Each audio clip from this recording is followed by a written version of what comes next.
getting ready to take my road test.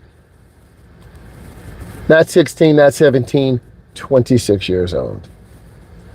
And the reason wasn't that I didn't want to drive. It's every time I thought about getting behind the wheel, I would feel my chest tightening up, my hands starting to sweat.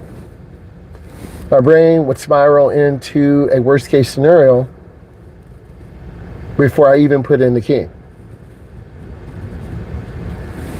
That was my anxiety. That was my mental health. And I'm still going through mental health issues right now. And for years, it cost me my independence. Here's the thing no one tells you. You're not alone. So many of you are watching this right now and have a message that's exactly the same.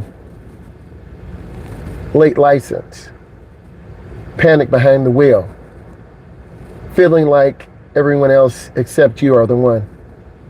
Even now, years later, fully licensed, teaching people how to drive, teaching others. I still can't merge onto the expressway without thinking the process. When I was younger, my dad was going to see his parents in Alabama. I remember him slipping on a patch of ice. My mom went into prayer. Oh, Lord Jesus, help us. And I just freezed in the car.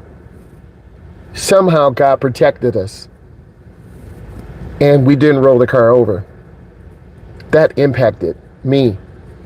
So today I'm going to talk about the journey, why people don't get their license until 26, and it's because of anxiety.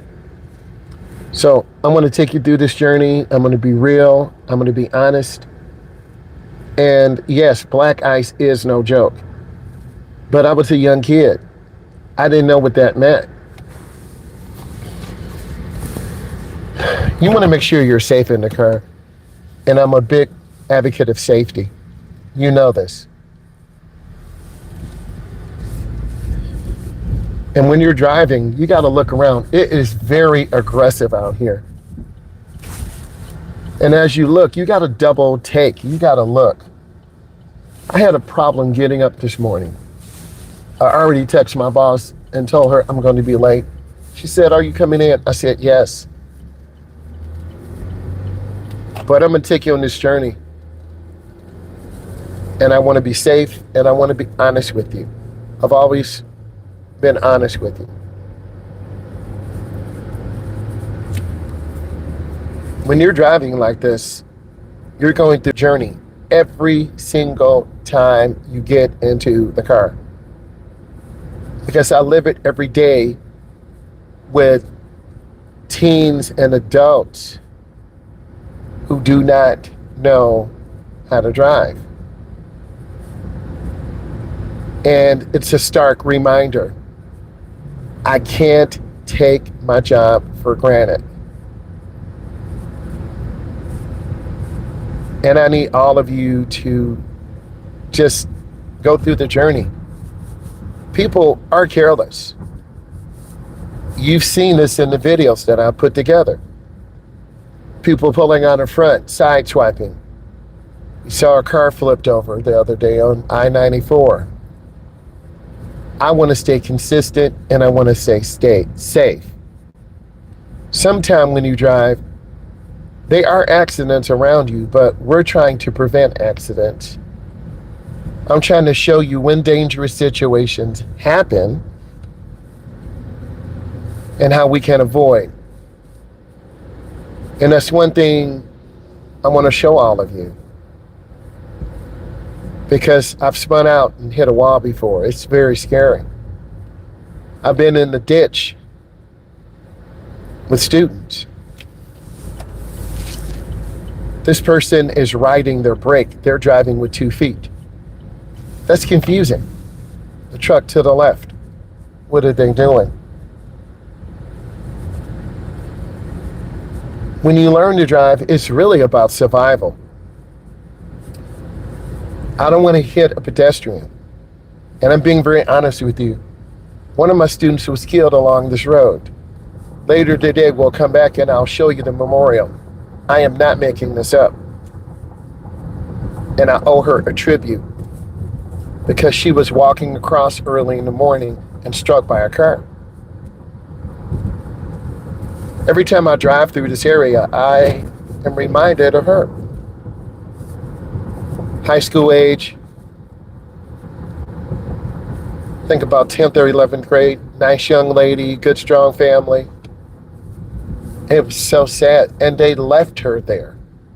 This is before the flock cameras, and we love to hate the flock cameras, but guess what? They do their job if someone is missing or taken. So I think, and I don't want this to be about the flock cameras, but I wanted to speak on that. When it's done correctly, the flock cameras protect us from bad people who destroy property, who hit people and leave them, who commit crimes. So I'm in agreement of the flock cameras. There are always some rogue officers or jealous girlfriend or jealous boyfriend. There's always someone jealous who's going to exploit technology to hack into the system. Okay? Because we're all human. Yes, true. We're all human. But when I can't even talk.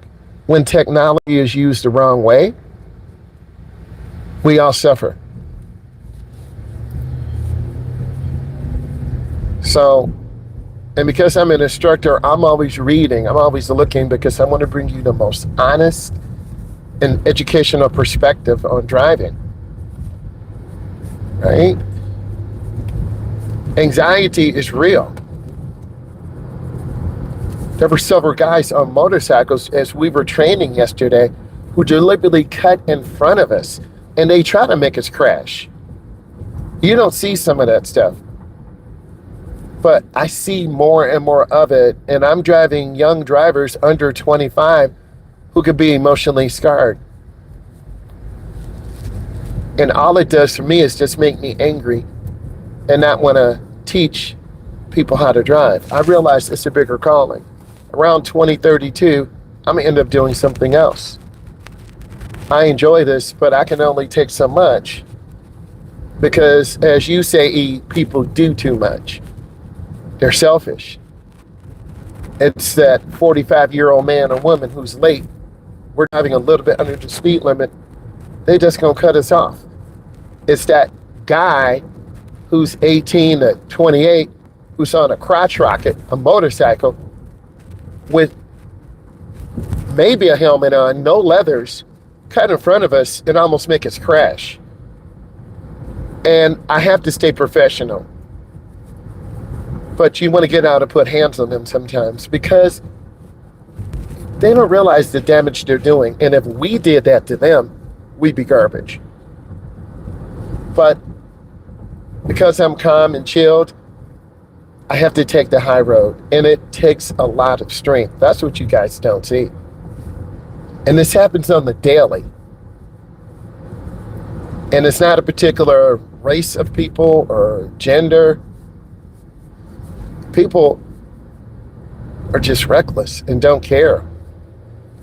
The one thing I'm going to advocate is you getting your license, and there are people who would just try to blow out your flame, like try to just shut you down because of their own inadequacies. And I'm speaking truth to you because I see it. I talk to people.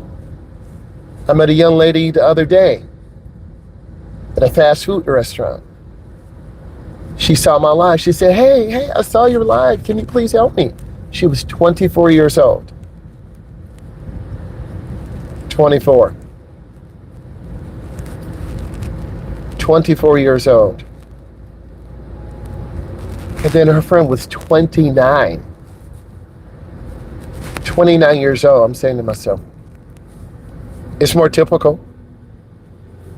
And you know what I said? Oh, Corey, I got you. I'm going to help you. Here's my phone. Put your number in. Okay, I gave her my number.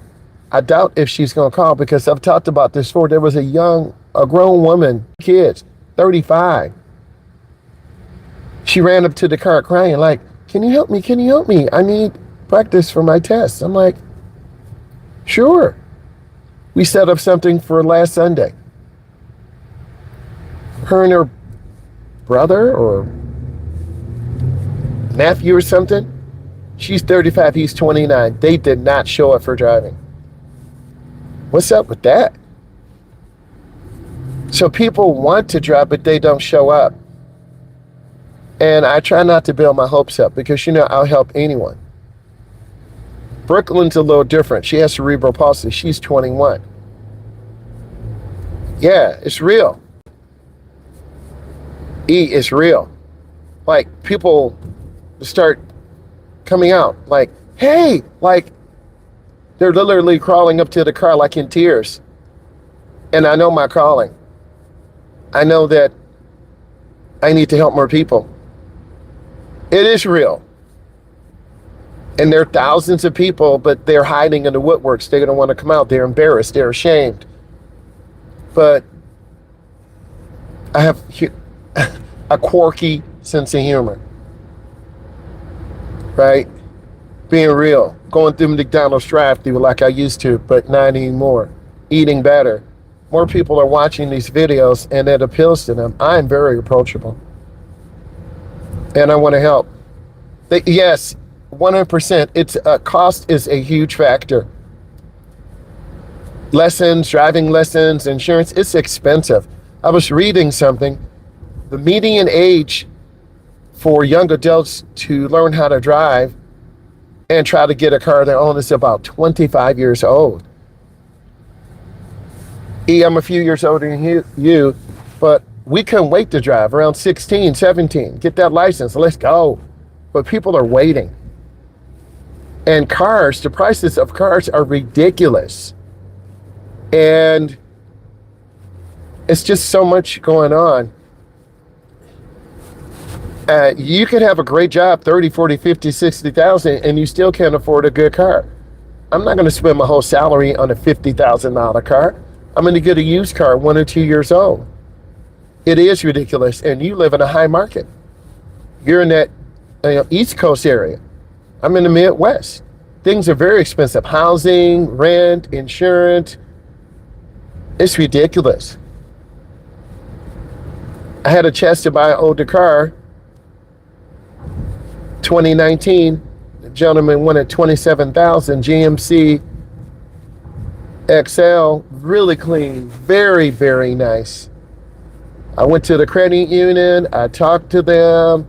My credit is good. It's not great, but it's not very good, but it's good. Upper 680, 690s, almost 700. My pressure would have been about 520, 530 a month. I can handle that, but it's a used vehicle. It's a 2019. Someone at the household would have a problem with that. My wife said, wait, honey, wait.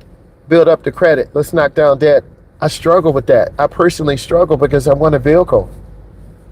I make good money. Just like every other American, trying to pay bills, working 2 jobs, 3.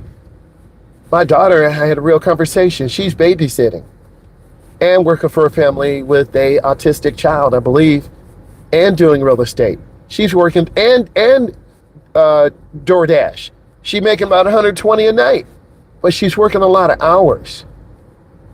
She's got her college degree. She's making it in real estate. She went to Florida to the Women's Empowerment Convention. She's making good postings, but she had a deja vu moment. Mom, Dad, I'm worth more. I'm like, yeah, baby, you are. She had to see that. We had an argument at home. I can't tell you what said, but she told me about myself. And I had to say, honey, I'm sorry. She's working. She's living the American dream like any other American, any other female, mid-20s, working, selling houses, A lot of people can't qualify. She's got to drive to locations. Imagine she didn't have her license. She wouldn't be able to do real estate. She wouldn't be able to do DoorDash. Just think about that. Okay, a lot of people do this for life. I watch a lot of those videos.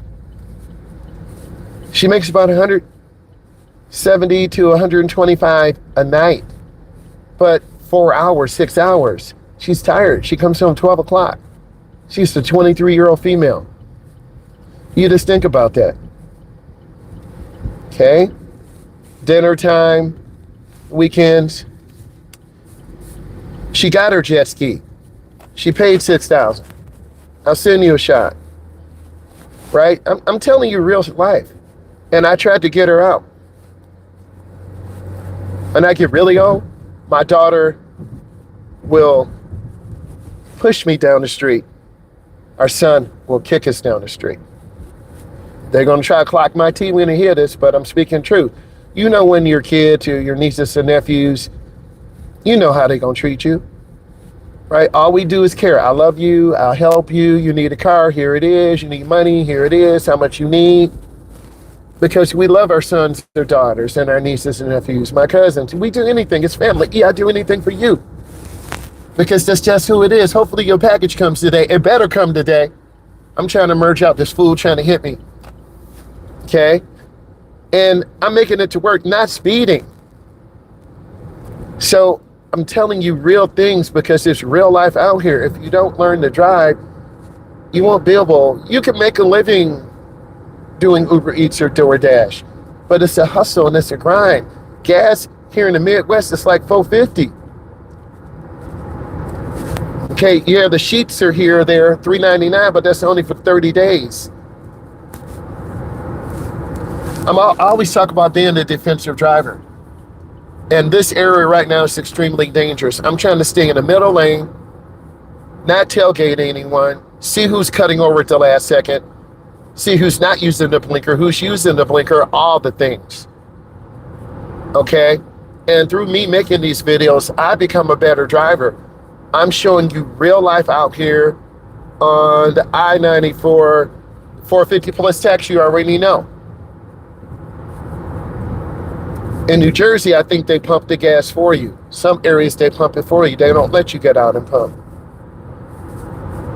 But typically, there are deaths daily across the Midwest in every single state.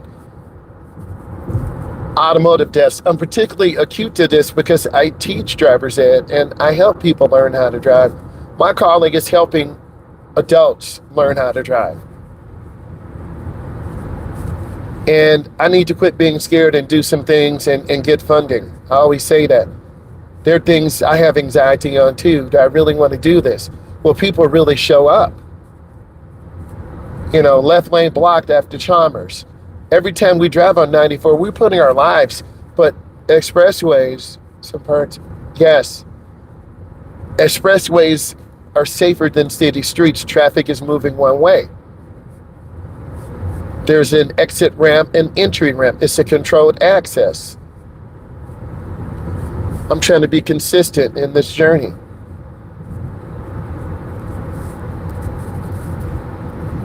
We take our health for granted. Mental health, physical health.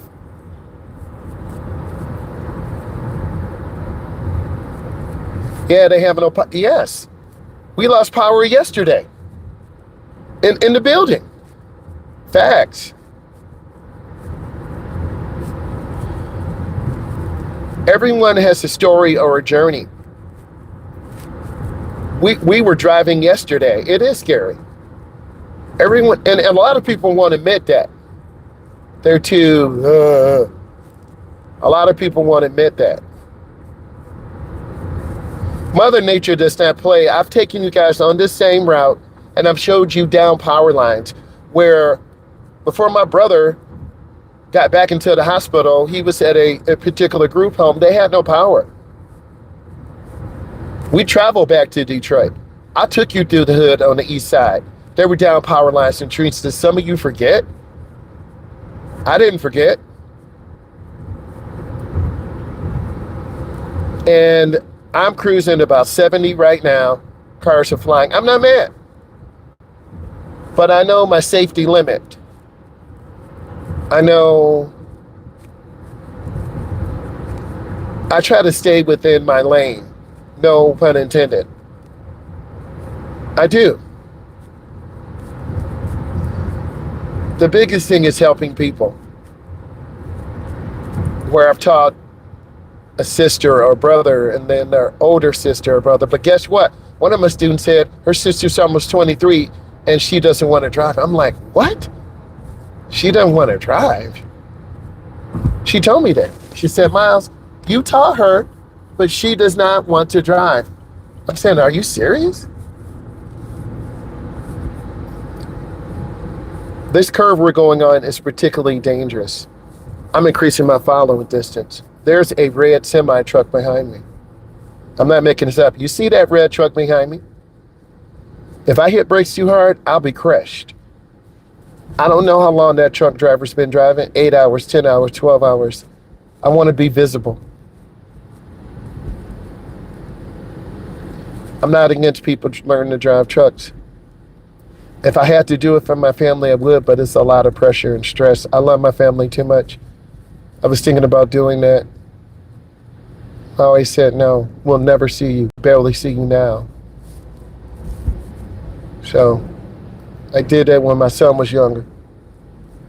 I got to be here for my daughter.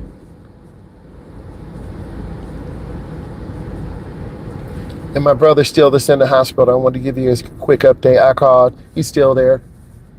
They haven't decided what placement yet. I've been so tired, so emotional. Sometimes you want to go see your loved ones, but you just don't have the strength. Like, I'm in recovery mode right now. A lot of you don't understand. Some of you do. Because when you give so much of yourself and you try to help others, you just don't have anything left in the tank. Okay? This is why I'm trying not to drive this week. Yes, he had an accident yesterday. He couldn't make it to the restroom. That's all I'm going to say. And I talked to the nurse. Her name is Pat. She talked to me. And she's like an OG mom who will tell you if you're doing something wrong and will tell you right. We all need a Pat. And I was so happy he still was safe because I thought originally he was going to be gone. His birthday was August 12th. I was there for his birthday. Okay? He had salmon and ice cream. I'm telling you all these things because if you can't drive to go see your loved one, you're hurt. Okay? He's not far from me. But I got to take care of myself. After work, I've got to go take care of myself and go to the doctor. So I'm having some issues too. But if you don't drive, you're going to have to take an Uber or a Lyft. Bosses are understanding, but if you keep showing up late, you will get fired. I'm not a late person. I'm not late. Like all this traffic right now, yeah, I need to decompress because there's a lot going on at our home. And people always make excuses. And then it does affect your mental health, your reality, weight gain, weight loss, hair loss, all of that. You know, normally I am a happy, bubbly person, and I will always be like that. That's just who I am. Even if it was my last day here on this planet. Okay? I'm just trying to take my time. You can see this traffic density. This is no joke. Okay? This is heavy, dense traffic. And if you lose focus for 1 second, you're rearing the car. I can't let my guard down when I teach someone. Guys, my guard was down yesterday. And that's when you're vulnerable to accidents. I try to keep a sterile educational environment. That's just who I am.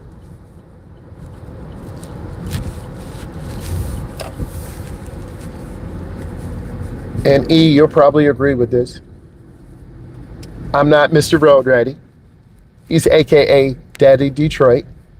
I'm Myles. I'm driving with Myles. I use data. I do research on the DMV test failures, state police data, driver's education data. I have friends in the field and I talk to them. And then we look at, why do people fail? Why do people not want to drive? So I know how you feel. No hate on Mr. Road Ready. That's my guy. But it's a different style. He's known as Daddy Detroit. I'm known more for more factual data, trends. That's what I look at. Why are people not driving? It is very expensive. Sorry, I hit a button. I'm stupid. Forgive me. I'm just trying to be safe. In this area, I'm trying to be safe. I do not want to pull out. I see a big truck, but I can't see, so I'm not doing this. I'm not trying to get hit. It's a lot of traffic. Trust me. I'm looking at 3 things right now. Here's my gap. And if you don't look like I did, you will get broadsided. You will get hit. It's life out here.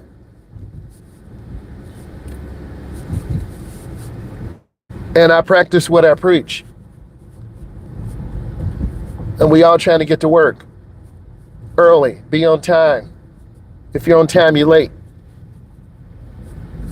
And I'm trying to keep it real with you because the reality is we all know people in our family who don't drive. I don't even know if my cousin drives. She's like 68 or something. I'm just coming to think about that.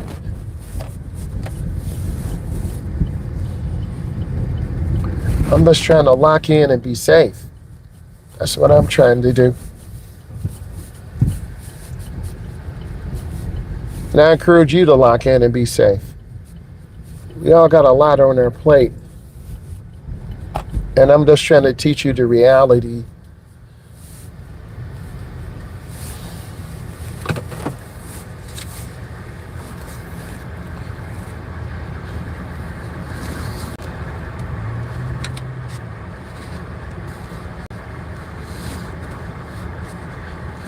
My mom was very anxious too.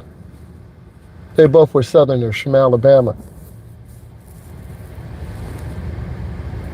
And I can understand how my mom felt. She didn't drive.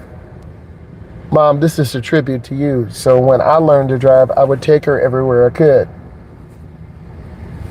They are physical symptoms. They are stress. You do feel hesitation.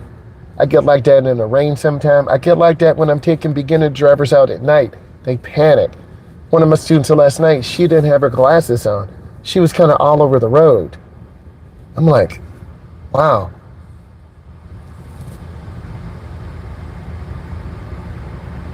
There's no promises cured. You just got to build that trust. And then your anxiety goes away, it comes back. It goes away, it comes back. Some of you will say random nasty comments. Some of you will say real comments.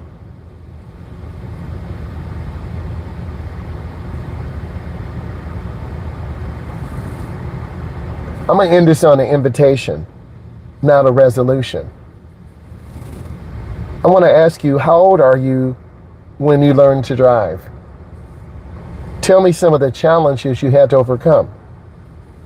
Tell me about where you live, your family. We all overcome challenges. Every day I teach people how to drive. I'm exposed to tremendous amounts of anxiety, fear on the daily. How old were you in the story? Tell me about your family growing up.